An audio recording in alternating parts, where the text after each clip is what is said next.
back. This is for Unit 4. This is actual applications of derivatives. So it's like derivatives in context, like how they might be used, and there's more to that, but we'll save it for the next unit. But this unit will be doing implicit differentiation, intro to related rates, and some linear approximations, which you'll probably find the easiest. More related rates and particle motion. So basically, how this might be applied across industries and contexts. So we'll be doing a review. The review is going to be on AP Classroom for each period. So there's basically select links for those periods depending on which one you're in. There's a quiz every day that you come to class. We'll be taking the Unit 4 test the week before we get off for break. And then we'll have mock exams for the rest of the course for this school year. For this year, not this school year. Anyways, so this will all be on Q2. The first thing you're going to do is you're going to be practicing using a definition of a limit. If you don't recall what the definition of a limit is, it's basically this limit notation here, the limit right there, as h goes to 0, right? H goes to 0. Let me make that a little bit smaller and choose a different pen. As h goes to 0, we have f of x plus h. So that means we're replacing the x with x plus h minus just that function. And what this produces is just a derivative. That's all it does. It just produces derivative. And it's something that you practice because it's accurate, and we use it also in some other contexts. So f prime of x, this derivative. How you also might see it is y prime. So it's just a derivative. So definition of a derivative, you'll have to show that you can use it over and over again, and it'll come up as we move forward. Anyways, so here is our equation. The first thing we want to do is we want to rewrite these equations as limits. So you might ask, how might I do that? Well, here's my function. It's negative square root of x minus 2. And then what we're going to do is write it here. And then we're going to put x plus h in there, then minus a negative square root of x minus 2. And then we throw x in there. So I'm going to scroll down here. So as you can see, now one of the things you don't want to do, this is like a big no-no what I just did right here, but I wanted you to see what happens. If you want to practice this, you can just write this function twice. But what we're going to do is we're going to replace this first part of this function with x plus h. Replace the x in the first part of this function with x plus h. And as you can see, I divided by h here, I subtracted, and then I said this exact function in there. Okay, so that's done. I rewrote it as a limit.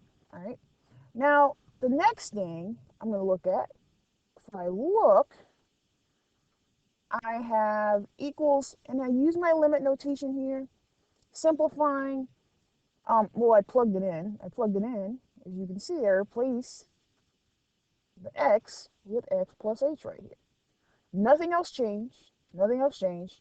Just replace that x. Okay? Now, all right, when we're dealing with radicals, we want to use the conjugate. If you notice here, this is positive. This becomes positive because of this portion right here. So when I use the conjugate, it's just going to be this algebraic statement, but the opposite. but the opposite for that to create the conjugate. I still retain my negative is in the front. Don't change any of that. All right. Scroll on down. Okay. And if you look, I have um, simplified this group times this group produces a positive, and you pull the radical off. So that's what this is. And then let's get a nice pink color here. And then this group times this group becomes negative, in parentheses, x minus 2. It comes out of the radical. On the bottom, all I did was just multiply what was there. I didn't change anything, didn't make a big deal about it. It just stays the same. All right.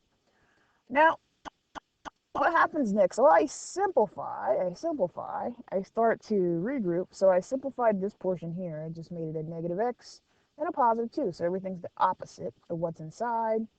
Then simplified, x minus x is 0. Negative 2 plus 2 is 0. I'm left with an h. All right. And now what I can do is I can cancel some h's. So I hope you can see that. You can cancel some h's. I'm just using the notation. And you can see as we move along how I keep using limit notation. Is very, very important. This becomes 1. All right, I can plug that 0 in, and I can drop the limit notation once I'm plugging a number in. Simplify, I get 1 over all of this, and that's 1 over negative 2 square root of x minus 2, right? Therefore, my conclusion is y prime equals 1 over that, right? So one of the things you want to do is to go back up and do this independent practice. I'll be looking for this when you take the picture of your notes. Make sure you do take the time to do it right. All right. So now we're going to practice with rationals. You rewrite it. You rewrite it as a limit, right? I didn't do the part I did earlier, but I rewrote it as limit, right? And then I made sure I brought this 1 over h over. That's the same as saying 1 over h times that group. All right. Then I want to simplify. I want to put these things together here. So I'm going to multiply on the left x over x, and on the right the group x plus h over x plus h.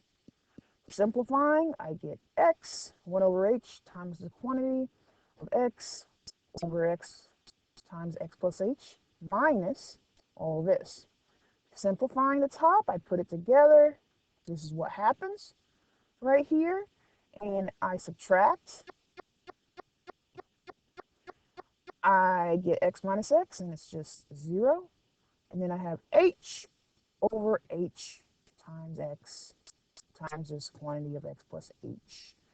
Simplify again, and that should be a negative h right there. I don't know how I missed that. It should be a negative. Be careful there, right? Anyways, so my h's cancel. So mark them out right here. All right, I'm left with a negative 1 over x times x plus h, and you'll see me drop the limit notation and plug in 0. And as I move over, it says therefore y prime equals 1 over x squared. So independent practice, make sure you do the rational, make sure you do the radical. All right, so I'm going to leave it there. Have a good day, guys.